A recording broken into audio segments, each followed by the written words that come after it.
Now we travel north to Norway, the land of my grandparents. Until the 19th century, Norway was under the thumb of Sweden and Denmark. In fact, back then, the capital city, Oslo, was actually named Christiania, after a Danish king.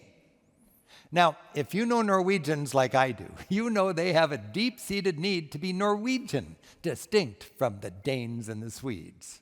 In fact, think about this. The cultural capital, Bergen, is in the far west, in fjord country, about as far from Denmark and Sweden as you can possibly get.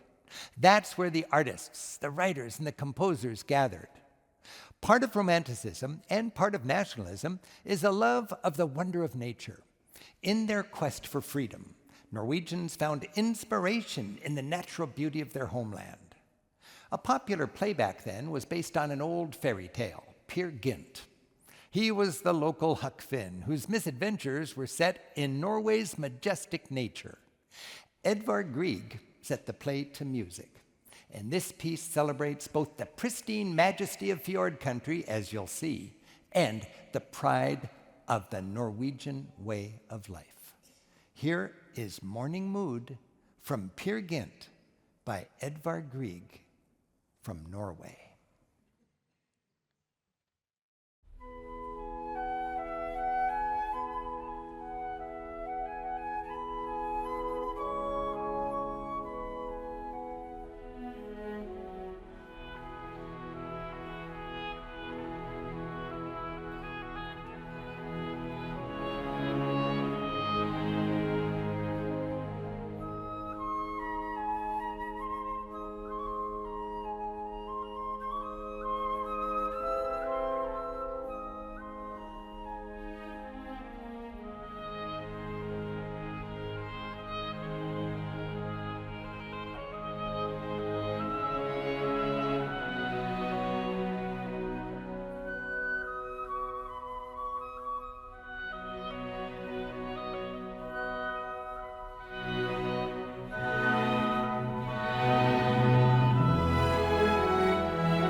So, so beautiful.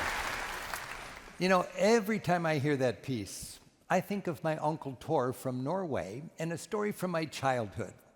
When I was just a kid, maybe 10 years old, Uncle Tor came to visit our family in Seattle. My mom insisted that I play the piano. She said, "Rick, play that song you're learning by the Norwegian composer." So I dutifully played Wedding Day at Trolltågen by Edvard Grieg. Uncle Tor was so excited, he gave me a crisp $20 bill. I had never seen so much money at one time.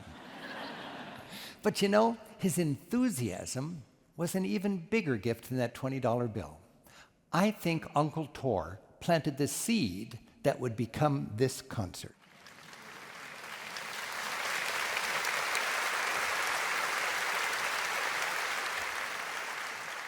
Tor was demonstrating the joy of two cultures coming together through music. Or maybe he was just bribing me to stop playing. I'm not sure.